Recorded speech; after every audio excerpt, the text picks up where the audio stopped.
The AirTag I didn't buy, the night his keys led me upstairs. At 9:12 p.m., my phone told me I was being followed by something that belonged to him. AirTag found moving with you, the banner announced, cheerful like a maitre d' who knows everyone's affairs. Item, keys Eli, first seen near, Mercury Loft's 4th floor.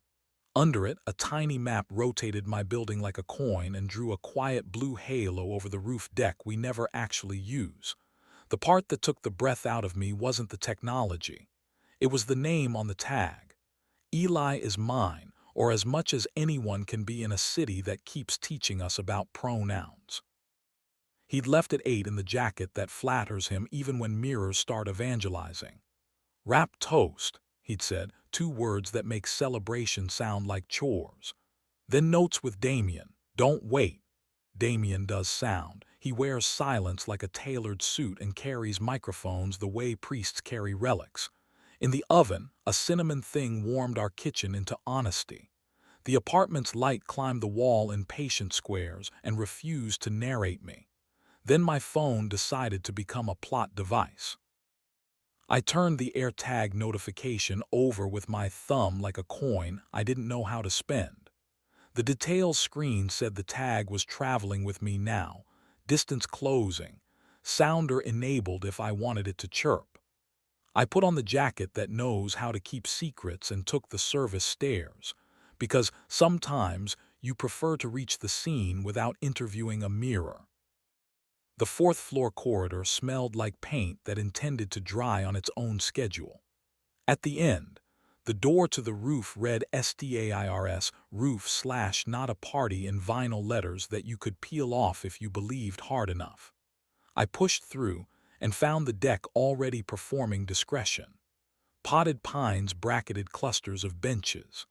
Strings of lights draped themselves along the railing as if they'd done it 100 times for 100 versions of the same evening. On the far side by the little outdoor bar, someone had set a battery lantern next to a tray of glasses, forcing everything to look like a decision. The phone vibrated again, the polite nudge of an object eager to be found. I tapped play sound, and a chirp answered from the dark corner near the stair bulkhead. The sound made the part of my chest that believes in fate sit up and behave. It wasn't just keys. It was the way my name started to feel like a location. He came around the metal vent housing with a careless posture. I recognized the way you recognize your handwriting from childhood. Jacket off. Shirt unbuttoned 1 notch beyond daylight. He saw me first as the person he rehearses for, then as the witness he didn't invite. Noah, he said, my name with the softness of a receipt. Your AirTag and I are in a committed relationship now, I said, because humor is the leash I use to keep panic from bolting. I held up the screen. It told me I was traveling with your keys. It also told me where. Damien stood 5 feet behind Eli, leaning on the parapet in the way of men who have learned to be furniture when rooms get complicated. He didn't apologize. He didn't audition. He let the skyline carry his expression like a rumor. Not here, Eli said, eyes flicking once at the security camera bubble that pretends to be a friendly hemisphere. He tipped his head toward the far corner where the roof deck gives up and lets the night be private. There's air by the HVAC. The wind minds its own business there. We walked together, 2 men and a trailing sound in my pocket that made no sense except to everything I already knew. The pines clicked against their planters like polite applause. Somewhere below us, the elevator sighed at its profession. We stopped where a bank of ducks exhaled the city's temper and didn't care for ours. I lied when I left, Eli said.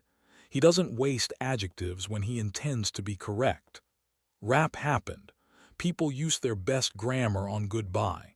I told myself I wanted 30 minutes where being interesting didn't have to pass inspection. Damien, I said, Because names are handles and I like my hands full when the floor tilts. Eli nodded.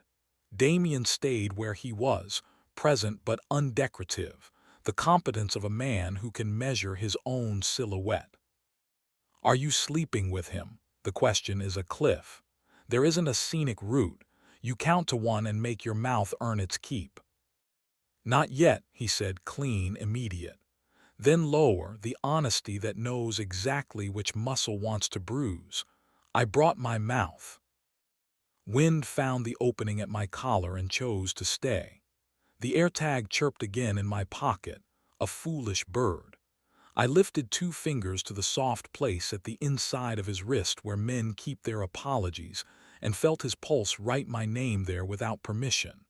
His eyes closed like doors that expect hands. At the small of his back, where his body keeps its best arguments, heat had already drawn an outline my palm remembered. You like wanting that proves something kindness can't, I said. I didn't make it cruel. Cruelty is lazy precision. You treat intimacy like a sport and honesty like off-season training.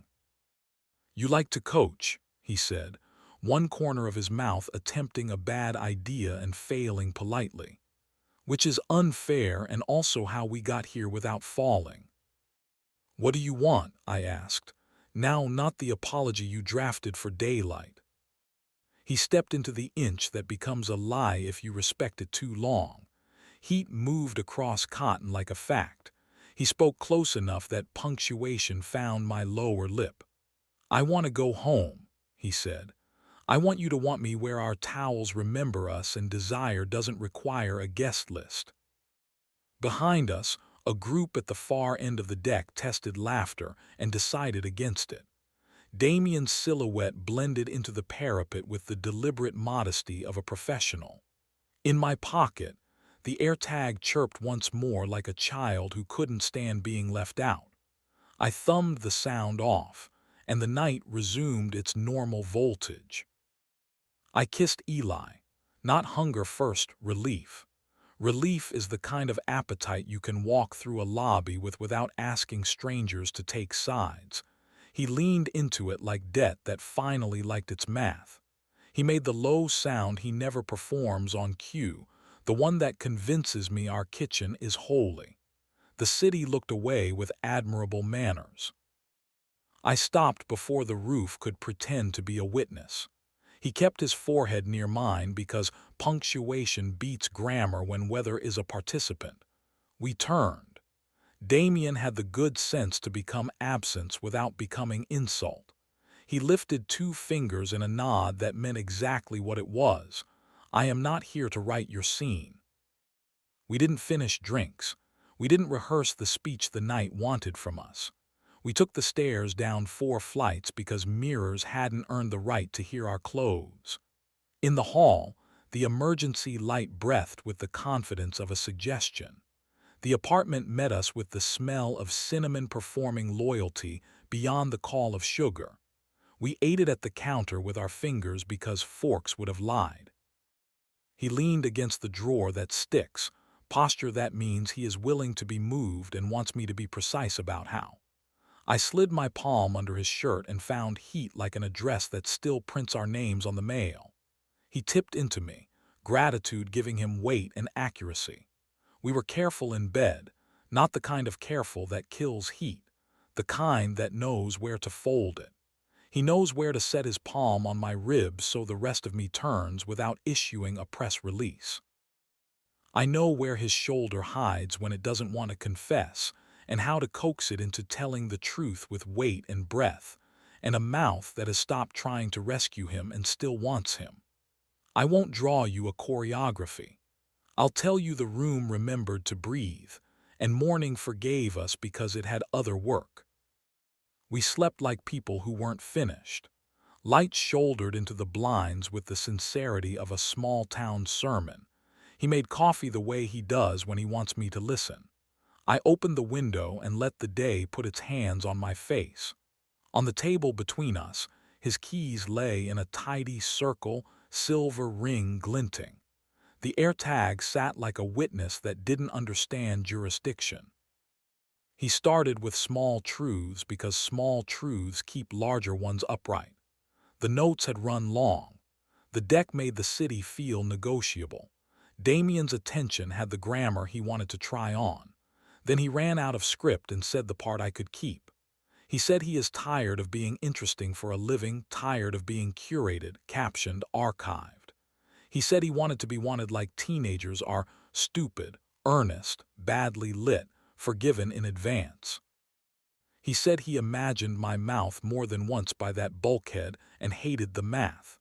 He said he was sorry like a man who knows sorry is a tool, not an eraser. I didn't forgive him at the counter. Forgiveness is a daylight animal and morning's charge. I told him to put on the coat that doesn't belong to rooftops and walk with me to the river where water lies about Paris, and we let it. We sat on the bench we claim when we're trying to be correct. Pigeons performed competence. A runner's breath taught our bodies cadence we could afford. He hooked his thumb into my pocket like humility. I let him. 2 afternoons later, I found Damien in the Mercury lobby that smells like ambition and lemon, the city's favorite lie. He gave me the nod men give when they've chosen to be furniture on purpose. He didn't apologize and I didn't deputize. We stood beside the mailroom where small, rectangular lives arrive every day. "I'm not a better man than anyone," he said without being asked. "I'm just trained to listen for feedback. The air gave me enough. I left." "Did you kiss him?" I asked. It came out quieter than pride allows. "I didn't," he said. "He kissed me once. I told him he was saying it in the wrong room. I like the version of him that goes home." He looked at my face the way engineers look at load-bearing walls. "You don't need my testimony," he added. "But if it helps, no. Nothing worth deleting happened. I want him to be the thing you keep, not the accident I get to brag about." That evening, Eli stood at the window and tried out the shape of being still. I told him what Damien had said. He closed his eyes and nodded, a motion that looked more like gratitude than victory. "I won't make you my parole officer," he said. "I'll make you my witness. Hold me to it, I'll hold me to it. If I can't be interesting only to you, I shouldn't be interesting at all." We learned how to choreograph afternoons again. The AirTag went back on his keyring after we named it something less theatrical, home. He turned off notify when left behind, and we both laughed the kind of laugh people use when they're trying to be braver than Wi-Fi. But I don't trust settings. I trust the square of light at 4 when it climbs our wall like an idea that finally put on shoes. I trust the heat at the small of his back when my hand remembers its job. I trust that if any device ever tries to tell me where I belong again, I'll do what I did the night the keys led me upstairs. Find air, choose kissing over theater, walk him home with my palm resting on the part of him that knows the address, and keep teaching our door, gentle, stubborn, local, to open from the inside. It should have ended there. Lives rarely have that kind of manners. A week later, my phone vibrated with another proximity alert while I was in line at the corner bakery. Unknown item detected. First seen near St. Claude Studios, Stage B. I looked up and through the plate glass spotted Eli across the street, laughing with someone in a green beanie whose job description, if I had to guess, involved carrying tripods and wearing confidence. The alert blinked on my screen like a bad memory. I stepped outside into air that had the good sense to be cold. Eli saw me and lifted a hand with the unmistakable elbow of a man who wants to be forgiven before he explains. He crossed on the red, which is his favorite kind of math, and fitted himself into my space like he was tired of measuring. "False alarm," he said, breath making steam, mouth making penance. He held up the beanie guy's keys, same model tag, same white coin. "Everyone's tagging everything now. We're walking through a chorus." I could have lectured him about probabilities. Instead, I reached into his jacket and placed my fingers at the inside of his wrist, the way habit becomes sacrament. "Stay interesting," I said very quietly, "but only in my kitchen." His expression did the thing I want to believe in, softened in a way statistics can't document. The bakery bell made its little assurance, and inside, bread insisted the world was salvageable. We went home. We burned the cinnamon on purpose and laughed like arsonists who only work in sugar. He pressed me to the counter and used his mouth the way apologies should be used, warm, accurate, with the future included in the price. We stayed just on the correct side of the line because good heat doesn't need choreography to be true. When it was done with us, when we were done with it, he slid his hand to that heat at the small of my back and rested there like a bookmark that always knows where to open. If another blue circle ever draws itself around our life at 9:12 p.m., if a device volunteers to be our narrator again, I believe I know the script. I'll look at him, and he'll look at me, and we'll decide, quietly, domestically, with the stubborn mercy of people who keep choosing, to side with the kitchen over the skyline, with the lamp over the lantern, with this particular door learning, over and over, to open from the inside.